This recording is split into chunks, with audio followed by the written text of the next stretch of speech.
आपको बताएं कि साइफर केस में चेयरमैन तहरीक-ए-इंसाफ की जमानत मुस्तरद होने का तफसीली फैसला जारी कर दिया गया है। इस्लामाबाद हाई कोर्ट ने साइफर केस में चेयरमैन तहरीक-ए-इंसाफ की जमानत और मुकदमे के इखराज की दरखास्तें मुस्तरद कर दी हैं और तफसीली फैसले में लिखा है कि संगीन नौयत के इल्जामात पर जमानत नहीं बनती है। साइफर केस में चेयरमैन तहरीक-ए-इंसाफ की जमानत और इखराज मुकदमे की दरखास्तें खारिज करने का तफसीली फैसला जारी कर दिया गया है। इस्लामाबाद हाई कोर्ट के चीफ जस्टिस आमिर फारूक ने 20 सफ़हात पर मुश्तमिल ये तफसीली फैसला जारी किया है, जिसपे कहा गया है कि बादियों नजर में मुकदमे में ऑफिशियल सीक्रेट एक्ट के सेक्शन 5 का इत्तलाक होता है। प्रोसिक्यूशन का केस है। वजारत खारजा ने साइफर को डी कोड करके प्राइम मिनिस्टर सेक्रेटेरिएट को भिजवाया। चेयरमैन पीटीआई ने बतौर वजीर आजम साइफर को वसूल किया और बज़ाहिर गुम कर दिया। तफसीली फैसले में लिखा गया है कि प्रोसिक्यूशन के मुताबिक चेयरमैन तहरीक-ए-इंसाफ ने साइफर के मनदरजात को ट्विस्ट करके सियासी मकासद के लिए इस्तेमाल किया। दफ्तर खारजा के साबिका और मौजूदा अफसरान बिलखुसूस साइफर भेजने वाले असद मजीद के बयानात रिकॉर्ड पर है। दफ्तर खारजा के अफसरान के बयानात से वाज़ेह है कि इसमें कोई गैर मुल्की साजिश शामिल नहीं। अदालती फैसले में कहा गया है कि साइफर केस में एक शरीक मुल्जिम है। सिर्फ एक मुल्जिम की हद तक FIR का लदम नहीं हो सकती। शरीक मुल्जिम की वजह से इखराज मुकदमे का हुक्म नहीं दिया जा सकता। फैसले में लिखा है कि प्रोसिक्यूशन के मुताबिक साइफर चेयरमैन पीटीआई के कब्जे में है। बिला शक व शुबा चेयरमैन पीटीआई के खिलाफ तमाम दस्तावेजी सबूत मौजूद हैं। संगीन नौयत के इल्जामात पर जमानत नहीं बनती। बादियों नजर में मुल्जिम का केस से ताल्लुक बनता है। अदालत ने कहा कि ये अदालत 23 अक्टूबर के ऑफिशियल सीक्रेट एक्ट की अदालत के फैसले में कोई मुदाखलत नहीं कर सकती। आर्टिकल 10A के तहत मुल्जिम को शफाफ ट्रायल का हक दिया जाए। ट्रायल कोर्ट की ऑब्जर्वेशन से किसी किस्म का तासुब जाहिर नहीं होता। इस बात से इनकार नहीं कि शफाफ ट्रायल मुल्जिम का बुनियादी हक है। तफसीली फैसले में कहा गया कि हुकूमत गिराने की साजिश से अवाम को आगाह करने की दलील में वजन नहीं। चेयरमैन पीटीआई बतौर वजीर आजम फराइज सर अंजाम देने के बजाय सियासी इज्तिमा से खिताब कर रहे थे। दरख्वास्त गुजार के वकला ने अपने दिफा में वजीर आजम के उठाए गए हलफ को शामिल किया। चेयरमैन तहरीक-ए-इंसाफ की जिम्मेदारी थी वो बतौर वजीर आजम साजिश के हवाले से आवाम को आगाह करें। अदालत ने साइफर केस में चेयरमैन तहरीक-ए-इंसाफ की आर्टिकल 248 के तहत इस्तिस्ना की दलील को मुस्तरद कर दिया। आइन का आर्टिकल 248 बतौर वजीर आजम फराइज की अदायगी पर इस्तिस्ना से मुतालिक है।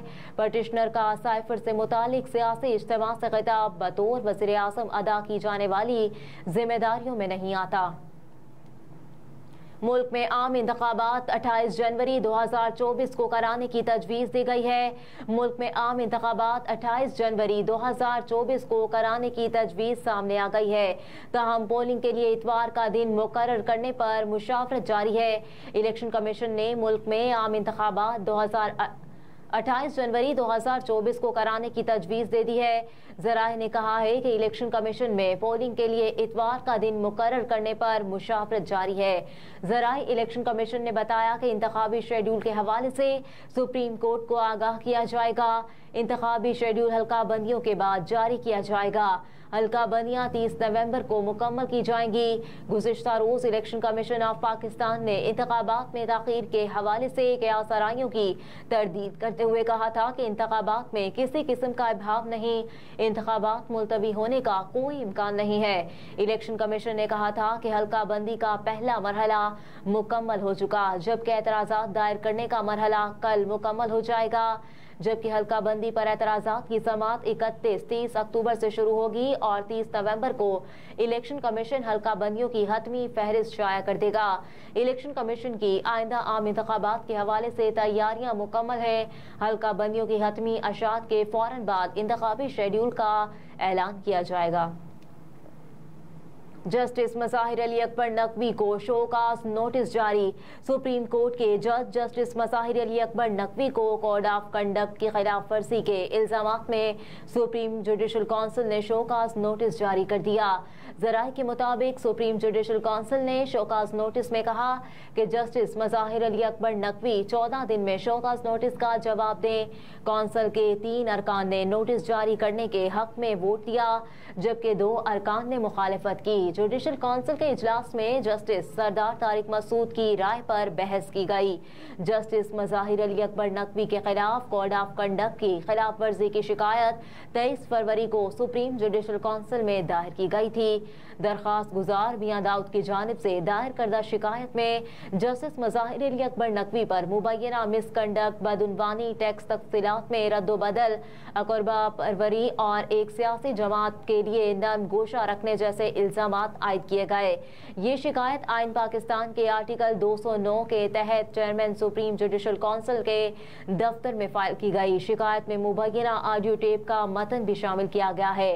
शिकायत में जस्टिस मज़ाहिर अली अकबर नकवी के खिलाफ इल्जामात की जांच पड़ताल के लिए इंक्वायरी शुरू करने की इस्तदा करते हुए कहा गया कि इनको बतौर जज सुप्रीम कोर्ट मनसब से हटाया जाए।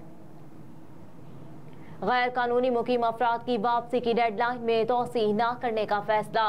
बलूचिस्तान के निगरान वज़ीर इत्तलात जाना चकज़ई ने वाज़ेह किया है कि गैर कानूनी मुकीम अफराद की वापसी की डेडलाइन में कोई तोसी नहीं होगी।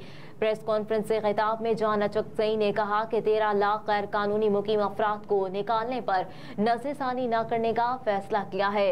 हुकूमत अपने हुक्म पर अमल दरामद करवाएगी।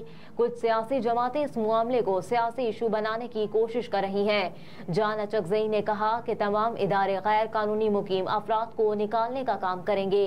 एक सेंटर कायम किया जाए, तमाम निकाले गए अफराद का डेटा रखा जाएगा।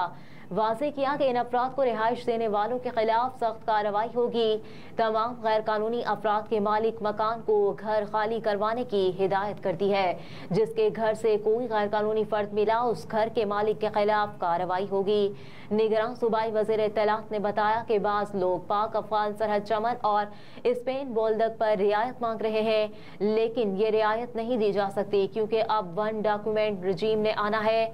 बताया कि बलूचिस्तान से गुजरने वाले गैर कानूनी मुकीम अफराद को सिक्योरिटी दी जाएगी। पंजाब से आने वालों के लिए हफ्ता और सिंध से पीर, बुध और जुमे का दिन मुकर्रर किया गया। मजीद कहा कि रिपब्लिक नहीं के रोजाना 50,000 लोगों का सरहद पर आमद रफ्त करें। 70,000 शनाख्ती कार्ड अब तक ब्लॉक किए गए हैं। गैर कानूनी गैर मुल्कियों का इनखला रियासत का फैसला है, इस पर मुकम्मल अमल होगा। कच्चे में ऑपरेशन के लिए पुलिस को 3 करोड़ रुपए इजाफी देने का फैसला कर लिया गया है। चीफ सेक्रेटरी सिंध की जेर सदारत इजलास में पुलिस को 3 करोड़ रुपए इजाफी देने का फैसला किया गया है। ये इजाफी रकम घोटकी, कश्मोर, जैकबाबाद, सक्खर में डाकुओं के खिलाफ ऑपरेशन के लिए नई पुलिस के लिए मंजूर हुए हैं। पुलिस ने कहा कि मजीद नफरी की तैनाती से खाने पीने, तेल कीमत में अखराजात बढ़ गए हैं। पुलिस को इजाफी फंड्स की जरूरत है जो 3 करोड़ रुपए बनते ही। तर्जुमान पुलिस ने कहा कि कच्चे में ऑपरेशन के लिए कांस्टेबल, हेड कांस्टेबल की पोस्टें कम करके इंस्पेक्टर की पोस्टों में इजाफा किया जाएगा। जम्मू कश्मीर पर गैर कानूनी कब्जे के 76 साल मुकम्मल हो गए। आज लाइन ऑफ कंट्रोल के दोनों जानिब समेत दुनिया भर में कश्मीरी यौम स्याह मना रहे हैं। भारत ने 27 अक्टूबर 1947 को अपनी अफवाज जम्मू कश्मीर में उतारी। जम्मू कश्मीर पर गैर कानूनी कब्जे के 76 साल मुकम्मल हो गए हैं। भारत ने 27 अक्टूबर 1947 को अपनी अफवाज जम्मू कश्मीर में उतारी।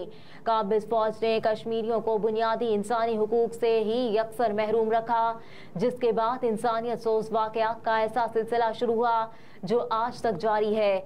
निगरान वज़ीर आला पंजाब मोहसिन नकवी ने आज के दिन के मौके पर मकबूजा कश्मीर के नाम पैगाम में कहा कि दिन ब दिन खराब होती सूरत हाल पर दुनिया की खामोशी का कोई जवाब नहीं। मकबूजा कश्मीर में भारतीय जारहियत के खिलाफ यौम स्याह के मौके पर निगरान वज़ीर आला पंजाब मोहसिन नकवी ने पैगाम में कहा कि भारतीय बर्बरियत बर्दाश्त करने वाले कश्मीरी भाइयों को सलाम और शहीदों को खराजे अकीदत पेश करता हूँ। लाखों भारतीय फौजियों ने कश्मीरियों को हिरासत में ले रखा है और बेगुनाह कश्मीरियों को अपने घरों में कैद है। मजीद कहा कि गैर इंसानी मुहासरे, कश्मीरियों पर जबर व तशद्दुद से RSS की मकरू सोच दुनिया के सामने बेनकाब हो चुकी। कश्मीरियों का जज्बा उनको आज़ादी दिलवा कर रहेगा क्योंकि ये उनका बुनियादी हक है। बैनुल अक़वामी मीडिया और इंसानी हुकूक की तंजीमें कश्मीरियों के लिए अपनी आवाज़ बुलंद करें। मोहसिन नकवी ने मजीद कहा, कश्मीरियों ने साबित कर दिया कि भारत वहशियाना ताकत के इस्तेमाल से उनकी तहरीक को दबा नहीं सकता। पाकिस्तान अपने कश्मीरी भाइयों की सिफारती और इखलाकी हिमायत जारी रखेगा। आज के दिन कश्मीरी अवाम को बावर कराना है कि वो अपनी जिद्दोजहद में तन्हा नहीं, बल्कि पाकिस्तानी कौम उनके साथ खड़ी है। और मेयर लंदन सादिक खान ने गजा में जंग बंदी का मुतालबा कर दिया। ट्विटर पर अपने बयान में कहा, मेयर लंदन सादिक खान ने कहा कि इसराइल समेत किसी को भी हक नहीं कि वो बैनुल अक़वामी कवानीन को तोड़े। मजीद कहा कि गजा में फौजी मुदाखलत बढ़ने से सूरत हाल मजीद अबतर हो जाएगी। सियासी तरीके से ही अमन का क़याम मुमकिन है। मजीद कहा कि हज़ारों मासूम शहरियों तक जिंदगी की बुनियादी ज़रूरियात पहुँचाना भी नामुमकिन बना दिया गया है। सादिक खान ने लिखा कि आलमी बरादरी के साथ आवाज़ जंग बंदी का मुतालबा करता हूँ। मजीद कहा कि लंदन में रहने वाले अफराद के रिश्तेदार गजा में तशद्दुद और हलाकतों का शिकार हो रहे हैं। मजीद कहा कि इसराइल को अपने दिफा का हक हासिल है, मगर वो उन्हें हदफ बनाए जो 7 अक्टूबर के हमले के जिम्मेदार है। मजीद कहा कि आलमी बरादरी हमास की कैद में मौजूद अफराद की रिहाई के लिए अपनी कोशिशें बढ़ाए। अहम खबरें आपने जानी। न्यूज़ स्टूडियो से फिल वक्त इतना ही। आप देखते रहिए SMTV ग्लोबल।